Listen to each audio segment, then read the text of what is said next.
Michelle Castle with Guild Mortgage, talking today about business planning, looking back to move forward.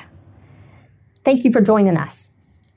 Now, this class is also, I'm recording it and I will share it to loan officers too, because it's the same for us as it is for you guys. The numbers are really, really similar, and obviously the tactics are still pretty much the same. Business planning is business planning. It really doesn't matter what line of business you're in. Business planning is super important.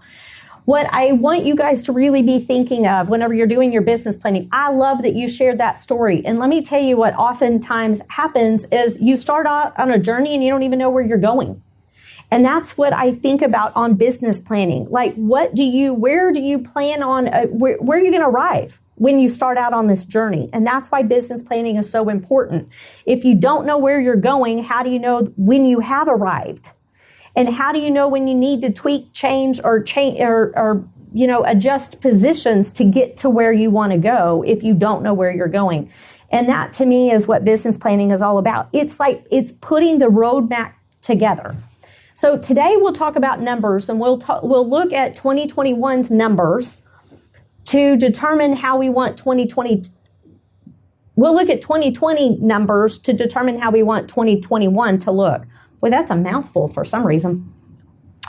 And then next week, after we know what the numbers are and where you want your business to come from, then we'll talk about how you're going to get that business.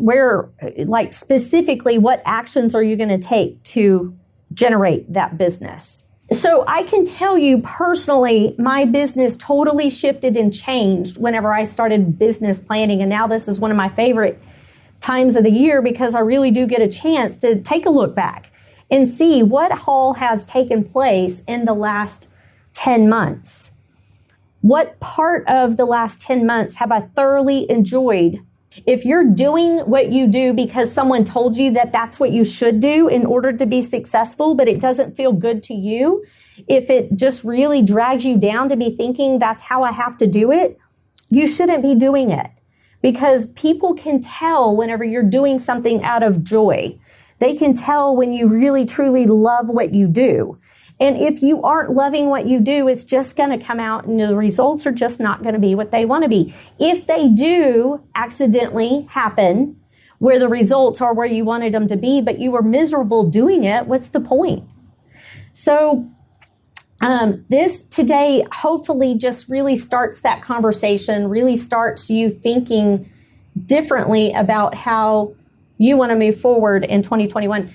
You know, it's really fun. So every year I would have my kids on New Year's Eve. They knew that they were going to get a call, and it's a shame I haven't carried on the tradition the last couple of years. But I would call them on New Year's Eve, and I'd say, "Hey, what do you plan on accomplishing this year? You know, what's new? What's going to be different? You know," and it wasn't just all about money. It was, just life. What do you plan on accomplishing this year? And so I have this spiral book, and I ran across it the other day. We're remodeling at our house, and so I was having to pack everything up, and I was like, "Oh, there's our book." For every year we would have that put together, and it was pretty cool. Like one of them, for several years in a row, my son kept saying he was going to learn to play the guitar. So every year it would come up, "Hey, is this going back on your list of things that you're going to accomplish this year?" "Yeah, this year I'm going to learn to play a guitar." Well, and fast forward like 10 years and he's a great guitar player. So it stayed on that list. And I think that's what I want you guys to know is you're not a failure if you don't get it, if things on your list did not happen, because sometimes we set off on this journey and we think we know where we're going to go. And then once we start on this journey, then we go, that's not really what I really want to do. That's not really how I want to do it. And it doesn't make you a failure to scratch it out and replan. The point is you have a plan. Spend a little bit of time and best guess what you think. We're 10 months in. Not quite 10, but you guys know what you still have to close this month. So this far into the year, my current taxable income is, and just do it based on this 10 months. Because we're going to use this information to figure out how we're going to move forward. Looking back to move forward. Just pencil in your best guess on your current taxable income. All right. So that next step, my current units are blank for the year. So in the last 10 months, how many transactions have you had this year? And that's how we're going to do our calculations, buy side and sell side. I currently have blank staff members. So for those of you guys who have either a virtual assistant or you have someone in the office, whether they're helping you with transactions or they're helping you with marketing, determine how many staff members you have that help you. One thing I learned years and years ago, I was a loan officer that did everything on my own. I did not think I could ever find anybody that could ever do what I do because I'm just so much smarter than everybody else. Whatever. What I've learned since then is I can grow my business as big as I want my business to be as long as I know how to grow my team. So whenever there is a max capacity. There's only so much you can do in a day where you serve your people and take great care of them where you don't have to have help. And so for some, that means that you've got to have some help with the transaction, coordinating everything. And for some of you guys, it means that you need some help with the marketing part of it because you don't like it. When you get ready to grow your team, you're going to determine what size or who you need or what you need them to help you with based on what you're good at and what you enjoy doing. And then you hire for the things you don't enjoy doing. But a lot of y'all have offices that provide the support that you need in order to avoid hiring team members right away. So if you feel like you're at max capacity and you really need some help, you need to talk to your broker, your office manager, however you're structured, and see what help is available that you're not utilizing. My current business expenses are blank monthly. I did look at NAR. NAR average in business expenses for a realtor is $4,600 a year. So if you're not sure what your monthly expenses are right now, number one, you need to get that figured because you don't know how much money you need to make unless you know how much you're spending. And number two, I mean, that's just pause and figure out what your monthly expenses are. But if you just pencil in $400 a month, it sounds like that's pretty close to the national average. All right. You guys got that? My sources of business are, now this takes some reflection. This takes you guys actually looking at your transactions and asking, where did these people come from? Where did this family come from? How was I introduced to this family? That part is really important. How many of you guys are still buying leads?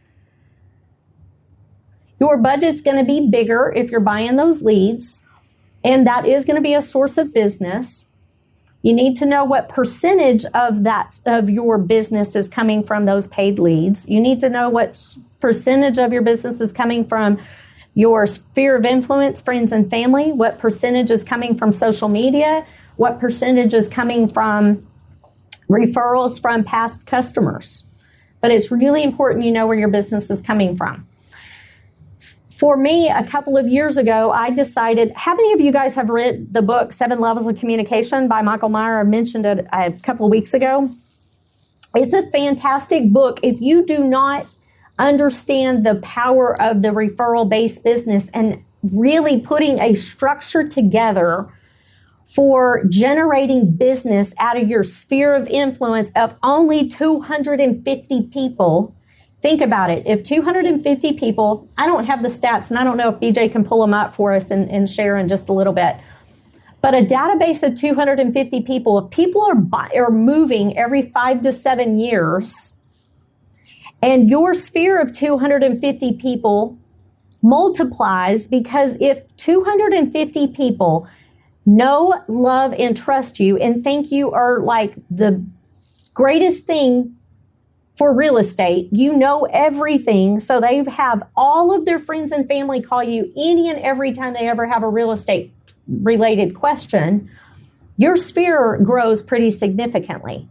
And if all of those people were actively referring you And they moved every 5 to 7 years. And if they own a home, they've got to sell a home and they're buying a home. You will have plenty of transactions just staying in touch with the 250 person sphere of influence. That book really, it's a story. It's not a how-to. It's a story that teaches you how to through the story itself, and it's a really easy read. So I highly recommend that you read the book, 7 Levels of Communication. I had been teaching 7 Levels of Communication and talking about this for years, and it dawned on me a couple years ago, I could do the same thing. I've got a database. I've been doing this for a long time now. I am ashamed to say that I have not kept up with my database. I've been doing this for 25 years, so I should have 25 years worth of customers in a spreadsheet. Through the years, as I've changed mortgage companies, I've lost some of my spreadsheets with my database. However, for the last 10 years, I've done a really good job of keeping up with my database and staying in touch. And so this year, over 60, might hit 65% of our business this year is coming from my database, just staying in touch with people that we've done business with in the past and getting referrals from those people. But it's all started with me looking at my sources of business. So you guys really look at where your business is coming from. Is it where you want the business to come from? Do you need to change the source of business, or do you want to increase where the business is coming from based on what you've discovered whenever you do this research? This is the most important piece of information right here for us to talk about strategies next week. My biggest current weakness is, fill in that blank. Maybe it's social media marketing. Maybe it is staying in touch with your database. Maybe it is your weakness is keeping your database updated. Maybe your weakness right now, your biggest weakness is keeping up with the timelines during these transactions. Let me tell you, there's a lot that goes on in these transactions. Option period, inspections, negotiation on inspections, and all of the timelines, and the paperwork, and the trying to get the amendments and all of that. Maybe your biggest weakness is the transaction itself, and you got the people part down really well. My net income per transaction. So we kind of got a little sidetracked on the numbers themselves. Now go back to your numbers, and you take your taxable income and divide it by the number, your taxable income minus your expenses divided by the number of units so far this year, so that you know what your net income per transaction is.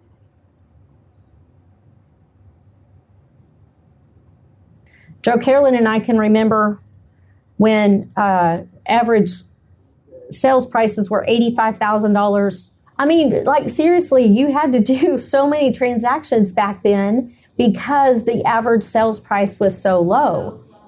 So low. But all right, so you guys all know your net income per transaction, right?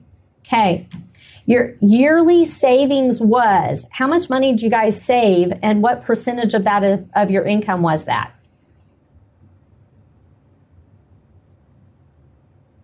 Because that's really, really important. You guys are in a business that is up, down, and all around, and you have got to discipline yourself to save money. What I personally have to do, because I'm terrible, sometimes I'm an emotional spender.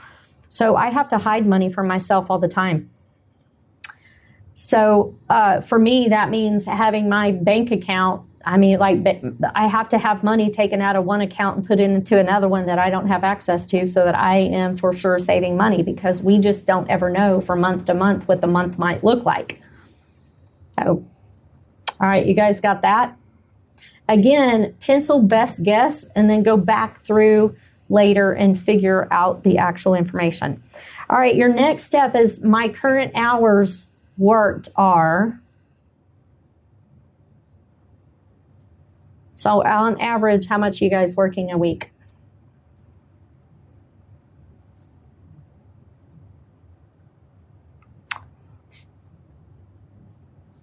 You know, there's one thing right now. This is really good self-reflection, and this isn't really about business planning on the numbers part of it as much as it is just really figuring out what you want out of life. So living a life that you truly love is really figuring out how you want to spend your days, how you want to spend your nights, who you want to spend them with. And then designing a business that fits that. Because let's just face it, this business can be done so many different ways. There's not just one way that you have to do this business. And it's really important while you're reflecting on this piece of information, how many hours you're working, really reflect about how, what hours are you working? For me, I'm a night person. So in a perfect world, and if I did a better job of practicing what I preach, I would rearrange my calendar to fit my body clock because I am more effective at night, but instead I work additional hours because I'm more effective at night. So I'm not being super efficient with my time, but yet I try to be available to you guys during the day when I'm not the most efficient. Because if I was available from 9 to midnight, that would be kind of awkward, you guys calling me at midnight, and y'all may not be up. But my point is, living a life that you love is really about designing that life to be who you want to be, who you want it to be with, where you want to be it, and what hours of the day really work for you. And this is your one chance to really reflect on all of that information whenever you're putting this all together. One of the classes that's not part of this Journey to Success series that I've talked about often is your calendar. Because once you've got your business plan and the numbers all put together, and then you spend the time really to figure out how you're going to do business with these people and what percentage of your business is going to come from each one of the categories, then it's a matter of putting that calendar together to make it happen. I was talking to somebody last night who really is at a point in their life where they're really trying to make some of those, what really do I want out of life? I'm not quite 40 yet, but I see 40 down the road, and what do I really want out of life? Is this what I really want? And my point to them, they like to travel. They want to travel more. They have a gypsy soul. Well, when my kids get more grown, then I'm going to go do blah, blah, blah. Don't wait. I'll never forget. You guys that have been around a while, remember Sandra Thomas? So Sandy Thomas told me when I was in my 20s, newly in the business, she traveled a lot. A couple of times a year, she would take some big trips, and she would go to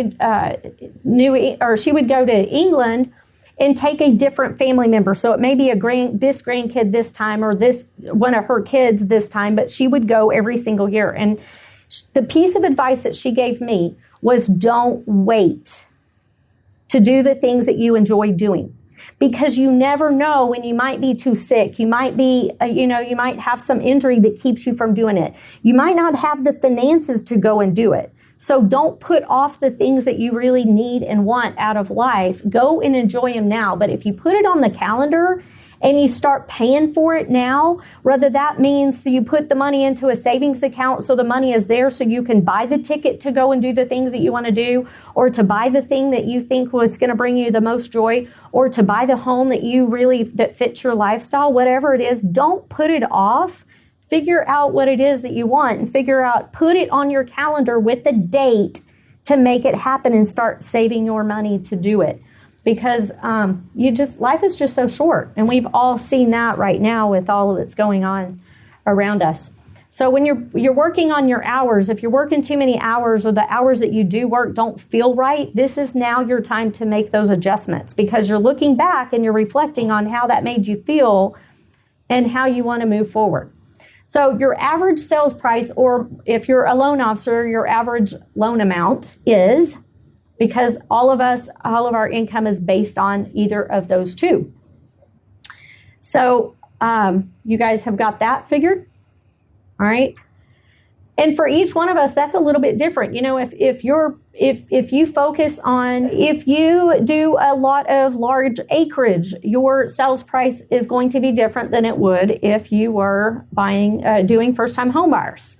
If you do your move-up and that's your focus is your move-up buyers, for us, we really want to focus next year on our move-up buyers. That is really fun for us because people typically have a little bit of money in their pockets. So we can get really creative and help them right-size their their household finances with the equity from the sale of the house. You guys do a great job. You get the max dollars that you can out of the sale of their house. They want to buy a new house. Let's really put together some smart financial strategies to help them into the new home. So that's fun for us. We like the first-time home buyers, but we really get jazzed up whenever we have some equity to work with so we can help them make some wise financial decisions. By doing so, that also bumps our average loan amount up in theory, because people are usually, whenever they're selling and buying, they're spending a little bit more money. That's not the point that's not why we enjoy it so much. We just like being strategic with our strategies. All right, so you guys got all of the information that you need looking back. So for the past 10 months, you put all of this information based on that information. Now let's work on what you want 2021 to look like. So first, before you can do your 2021, I want you to also annualize your income so you know what your monthly was, so that you can put this part together, your taxable income for 2021. So what you're gonna do is take your taxable income for 2020, divide by 10, which is super easy math. Whatever that result is, multiply it times 12, so that you have what your annual income is going to be for 2020. And then from that information, are you planning on making the same amount of money, or do you plan on increasing your income for 2021? Project it out, because when we get through with this, we're going to reverse those numbers so you know how many units you need in order to make that happen. How many units are you going to do next year based on what you did this year and how you think it's going to be different? But this year was just kind of a weird year. So, we started off, it's just been a weird year. So you got to decide right now, 2021 was weird in what way? And is it more reflective of what it's going to be for 2021?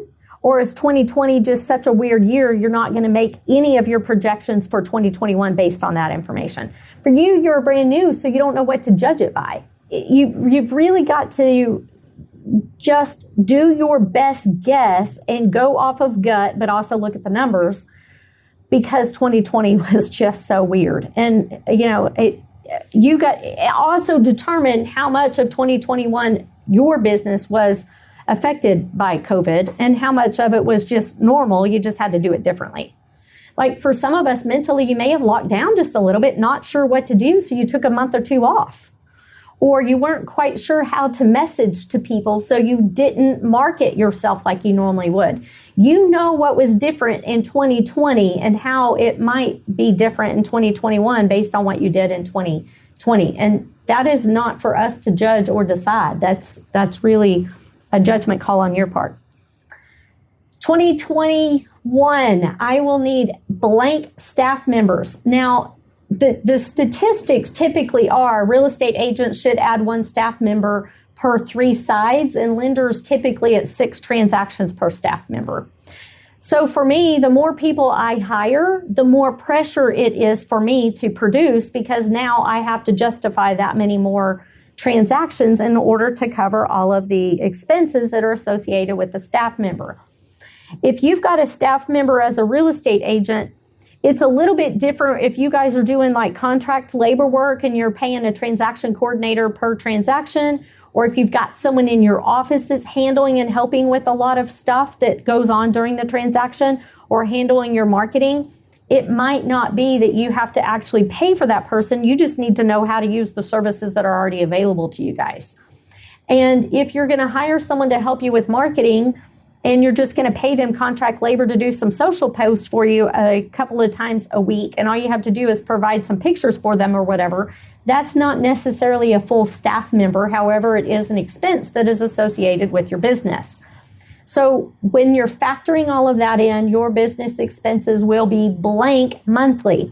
So if you are paying per transaction, or you are hiring someone to do some of the things that you don't enjoy doing, or you don't feel that you're very effective doing, then that needs to go into your business expenses. If you guys do not enjoy doing social media, you need to hire that out. Social media is part of our business. It's here to stay, and it is so much a part of how people find us It's so much a part of how your clients will remember and engage. It is really a great CRM tool, and I think more effective than a drip campaign done right. And it doesn't have to cost a whole lot of money. So be thinking about those things whenever you're putting your business expenses together.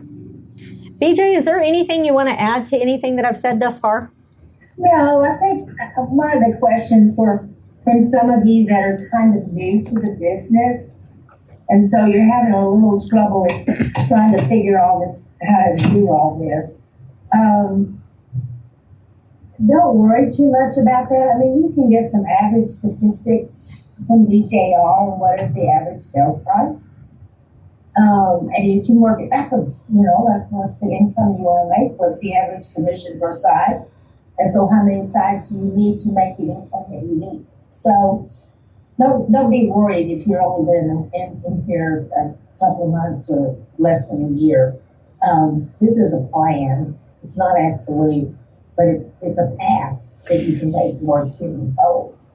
And so what is the average sales price? I think the last I saw was like $185 in this area. Does that sound right? So, yeah, okay. Sounds about right. All right. So at $185, you know what your commission split is. So how many at $185 times your commission split minus, your expenses, and each transaction has a little bit of expense, because if you're on the listing side, you've got some marketing expenses for that listing, whether it be the professional photographer or the videographer or buying maybe some views on social, but subtract out what your expenses are. And then so you've got that information. Well, you know what your annual income, what you want it to be. So then you just divide what your commission is on the average sales price by your annual desired income, and that's how many transactions you need. That's how many units. So if you're new to the business and you're trying to put those numbers together to give you something to start with, that is a good way to have those starting numbers. Does that make sense? Good point. Yep. Yeah. So what Joe Carolyn said, and I've got to repeat that because I know you guys can't hear her, and what a great point. Number one, gas is a lot cheaper this year than it's been in a long, long time. Number two, COVID has taught us that we don't have to get in the car and drive 3 counties to go show 20 properties now, because virtual has become so much better than it used to be. The quality of videos are so much better, and we have videos that are doing walkthroughs instead of still shots, so people have a better sense of what that floor plan looks like. You're showing fewer houses, you're driving less, your mileage your mileage reimbursement or your mileage write-off on your taxes changes every single year, but you're having fewer of those write-offs. So since you're spending less money on driving all over the place, the offset, so you're not paying a ton of money in taxes because of income that you're reporting, go ahead and spend that money that you would normally be spending on gas on social media. And whether that means you pay someone to organically farm and organically get views and engagement on your social, or whether you pay for people to view your stuff, spend your money and reach more people than you would with that 1 or 2 person, or do a little bit more. Do a customer appreciation for the year, or, and spend the money that way. Have some kind of customer appreciation event, or do a really cool mailer and reach out to your people. Reinvest that money back into your business, since you're not going around and spending so much time on gas. Does that make sense? All right. So your sources of business. So based on who you enjoy doing business with, where is your business going to come from in 2021? Remember, next week we'll talk about strategies. But think about the ideal client. Who is your ideal client? Is it the seller? Is it the buyer? Is it land? Is it rural property? Is it people, first-time home buyers buying in town? Is it people moving up? Is it retired folks moving, trying to find something that fits now their new lifestyle? Maybe whatever is your ideal client, who are they? What do they look like? And how much of your business is going to come from those different sources? Maybe some of you guys have gotten in really good with the HR managers at some of our manufacturing companies around here, and you want a large percentage of your business to come from those manufactured employees. And so you're going to go in and do lunch and learns once a month. Maybe your thing is you're a retired school teacher and you really have a passion to help your schools. And so you want your book of business to come from those teachers that are teaching in these classrooms, and you're really empathetic for all of the things that they've had to go through. Whatever it is, put that down. Who do you really want to do business with for next year? Maybe some of you guys like to do numbers and you crunch numbers all day long, and that's just kind of your thing, and you want to get more referrals from your CPAs and financial advisors. Next week, we'll talk about how you actually build a strategy around that so you do business with those sources of business. But you really need to stay near and dear to your heart on what really brings you the most joy when you help this group of people buy or sell properties, and be very specific. All right? Because you can put a strategy together, you can put a marketing plan together based on that information if you're very specific about who you want to do business with. All right. For me, as far as a realtor partner, I'm looking for someone who really wants to grow and do business. That's who is that because I am always looking to improve and grow. And so that's a good partner for me. Someone who really likes to move forward, think outside of the box, do something different, and really find joy and passion in their business. So I'm very specific about my business partners because I am all about doing business with people I really enjoy. All right, I will improve on. So we talked about what your weakness is. What are you going to work on improving in 2021? I think that it's really important that you have one big thing that you want to work on improving in your life for one full year, and you can focus on that one thing and making that big improvement. I'm also a big fan of the 12-week year. A 12-week year really is setting quarterly plans, but if you tell yourself a 12-week year, you'll crunch and get some big things done in a 12-week period of time by setting just 3 things you're going to work on that are a little bit smaller, put some tactics around it, and then every 12 weeks you're going to self-exam and reset those goals. But there's still one big thing every single year that you're going to work on. All right, my income per transaction will be, again, you're going to divide that information out based on your average sales price, based on your commission split. So it's average sales price times your commission split, subtract out any transactional expenses, and determine what your income per transaction is going to be. All right, your yearly savings will be 20% of your taxable income. So after you know what your transaction expenses are, go ahead and multiply that times 20%, or your transactional income, multiply that income times 20% and know that you're going to put 20% back on every transaction in an account that you can't access. That's your emergency fund. That is your business operating account that you're putting that money in. All right, your number of hours will be, so if you guys have been working too many hours, then make some adjustments and determine how many hours you're going to work. Then you're going to work on your calendar and make sure that you are working only those hours. And the best way to do that is to fill the hours you don't want to work with the things that you really enjoy doing that is not work related. All right, my new sales price will be, you guys have a better idea where your numbers are coming from and how to work those numbers backwards? Does that all make sense? Does that fire y'all up? How many of you guys are numbers people and that's super fun for you? No? I enjoy working on the numbers because I can dream and I can make those numbers whatever I want them to be, and I can change them around until they feel right. And then once they feel right to me and they look right to me, then I can start building a strategy around it. It's like, to me, it's like getting a game board out, the game of life, which I like way better than Monopoly whenever I'm thinking about this, and really putting together the little, the little pieces on the board itself and replacing it with all of the things that pertain to my business and life, and really figuring out how I'm going to play the game every year, knowing that I can't predict it all. So I don't know what I'm going to land on, but it's still all out there. There is another form that I'm going to pull up for you guys. Hang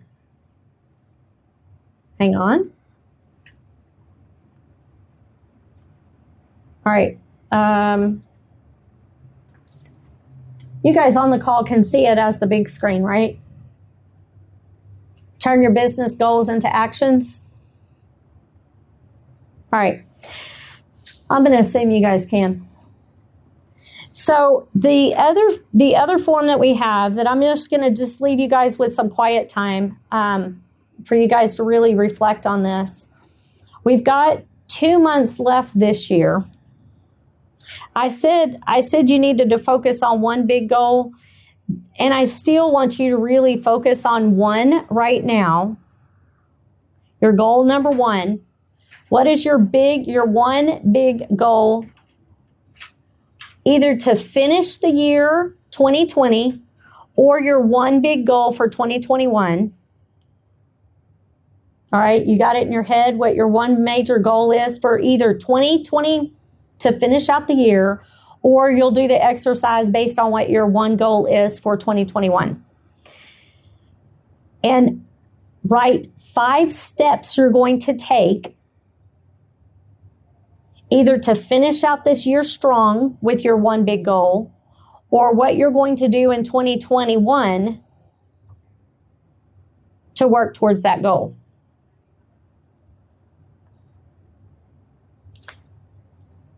Again, it's just like playing the game of life. If you don't know what that journey looks like and how you're going to get there, it's really hard to know when you've arrived, or it's really hard to know when you're off track and need to take a U-turn.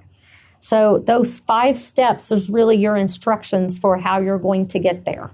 What actions are you going to take to reach those goals?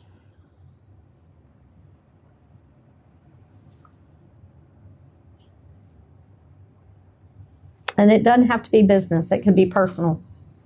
So finish those up. Attachments to all that we have talked about are available. Go through and look at what is the one thing that you really want to change, improve in your personal life or your professional life, and what are 5 steps you can take to make that happen. Join us next week for business strategies.